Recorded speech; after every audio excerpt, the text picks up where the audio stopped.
जय महाराष्ट्र. मी संदीप देसाई. आपण पाहताय शेती मित्र. शेती मित्र मध्ये आपण पारंपरिक आणि आधुनिक शेतीमध्ये यशस्वी झालेल्या शेतकऱ्यांच्या यशामागची कहाणी पाहणार आहोत आणि त्याचबरोबर घेणार आहोत तज्ञांचं मार्गदर्शन.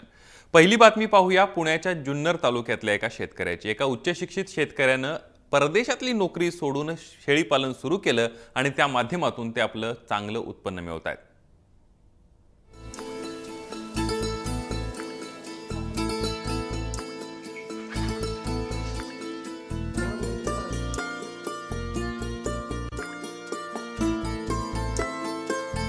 जुन्नर तालुक्यातील हापूसबाग येथील तरुण अश्विन सावंत यांनी मेकॅनिकल क्षेत्रात डिग्री मिळवून मुंबईत आणि दुबईत नोकरी केली. या दरम्यान त्यांनी दुबईमध्येच हायड्रोपोनिक चारा म्हणजेच माती न वापरता फक्त पाण्याचा वापर करून बनवलेला चारा पाहिला आणि हाच प्रयोग आपल्या गावाकडील शेतामध्ये करण्याचा विचार केला.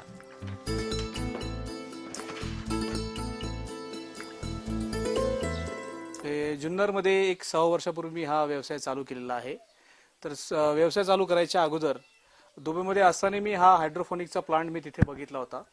तेव्हा मला बघून कळालं की ह्याच्यात खूप फायदा आहे. ह्याच्यामध्ये माती वापरली जात नाही आणि हा पाण्यावर चारा तयार केला जातो आणि 1 किलो गहू किंवा मका टाकला तर 6व्या दिवशी त्याचा 6 ते 7 किलो चारा तयार होतो आणि हा चारा खूप पौष्टिक चारा असतो. म्हणजे सर्वसाधारण गहू असतो किंवा मका असतो याच्यात 6 ते 7% प्रोटीन असतं, पण त्याच्या चाऱ्यामध्ये हे रूपांतर झालं, मोड आणून त्याला ते रूपांतर केलं तर त्याच्यामध्ये कमीत कमी 25% प्रोटीन वाढतं आणि ह्या प्रोटीननी जेव्हा शेळ्यांना आपण हे फीड देतो तर त्यांचं वजन चांगलं वाढतं. माया बकरांचं सर्वसाधारण 250 ते 300 ग्राम हे प्रोटीनमुळे वजन वाढतं. सरासरी वर्षाच्या एंडिंगमध्ये एक बकराचं वजन 80 ते 90 किलो पर्यंत होतं. अश्विन 10 गुंठे शेतीमध्ये या हायड्रोपोनिक चारा प्रकल्पाची उभारणी केली आहे.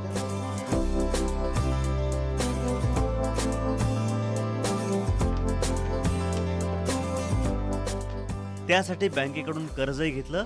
शेळी पालन व्यवसाय करताना कोणत्या जातीच्या शेळ्यांचं पालन केल्यानंतर जास्त उत्पन्न मिळेल याचा अभ्यास करून अश्विननं पुढलं नियोजन केलंय.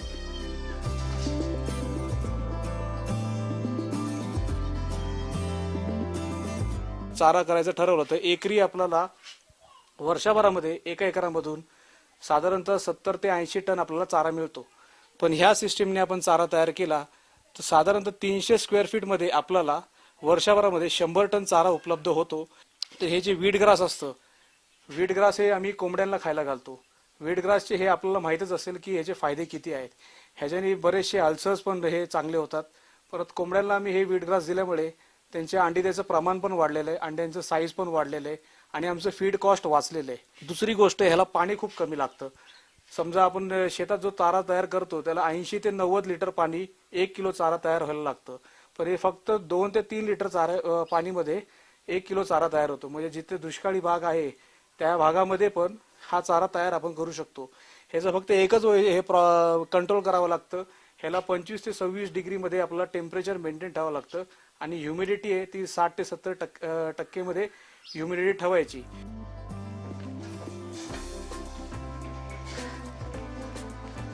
शेळी पालन करताना शेळ्यांची वाढ आणि गुणवत्ता याकडे विशेष लक्ष दिलं गेलं. कमी खर्चात आणि कमी जागेत हा प्रकल्प उभारता येतो आणि कमी पाणी असलेल्या भागामध्ये हायड्रोपोनिक पद्धतीचा वापर करून शेळी पालन व्यवसाय उत्तम पर्याय सुद्धा आहे. त्याच्यामध्ये vitamins, vitamin A, vitamin C, vitamin D, D3, vitamin K हे कमीत कमी 2.5 ते 3 पटीने वाढतं. त्याच्यामुळे जे शेळ्यांना वर खाद्य किंवा मिनरल मिक्सचर द्यायचं गरज भासते ते आपल्याला कधी द्यायला लागत नाही. हा एक त्याचा खूप मोठा फायदा आहे. परत शेळ्या जेव्हा माझावर येत नसतात किंवा त्यांचं पोट दुखत असतं तर त्यांना हे जास्त प्रमाणात दिलं एक 4-5 दिवस तर शेळ्या माझावरती पण येतात आणि त्यांचं पोट दुखी असेल तर त्यांचं ते पोटदुखी पण लवकर हे रिपेअर होतं. त्याचं कारण असं आहे कारण हे अल्कली फूड आलं. सर्वसाधारण हे शेतातला चारा किंवा आपण जे कडधान्य टाकतो त्यांना ते ऍसिडिक असतं, त्याचं pH 7च्या खाली असतं, पण ह्याचं pH 8 आहे. त्याच्यामुळे हे तुम्ही 4 किलो किंवा 5 किलो पण खायला घातलं तरी त्यांना कधी त्रास होत नाही आणि त्यांचं पोटफुगी होत नाही. बल्कि त्यांच्या पोटात दुखत असेल तर ते गॅसेस पण बाहेर येतात आणि ते 1-2-3 दिवसामध्ये रिकवर होतात. त्यांचे जे पोटामध्ये जे काय लिव्हरचे प्रॉब्लेम असतात किंवा किडनीचे प्रॉब्लेम असतात ते पण त्यांचं म्हणजे जे टॉक्सिन्स असतं सगळं बॉडीमधनं बाहेर काढतं आणि ते रिपेअर केलं जातं. ह्याच्यानी अजून दुसरा फायदा असा आहे की त्यांचे RBC वाढतात, म्हणजे रेड ब्लड सेल्स वाढतात, त्यांचं रक्त वाढतं, त्यांच्या अंगावरची जी चमक आहे केसांची ती चमक पण वाढते, त्यांचं हे एक अँटी एजिंग एजंट पण असतं याच्यामध्ये. म्हणजे हे आपण खायला घातलं तर शेळ्यांचं जे वय आहे ते म्हणजे ते शेळी लवकर म्हातारी होत नाही, त्यांचं एज फॅक्टर ते कंट्रोल करतं. त्याच्यामुळे ती शेळी सर्वसाधारण 14 ते 15 येतं देऊ शकते तिच्या काळामध्ये. आता सर्वसाधारण शेळी 6 ते 7 येतामध्येच थकून जाते. तर ह्याच्यामुळे जास्त फायदा होतो.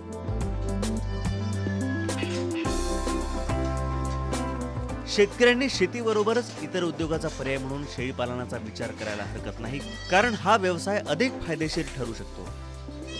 सोबतच त्याला आधुनिकतेची जोड दिल्यास त्यातून चांगलं उत्पन्नही मिळवता येऊ शकतं. सुनील थिगडे, जय महाराष्ट्र, जुन्नर. शेडनेटच्या माध्यमातून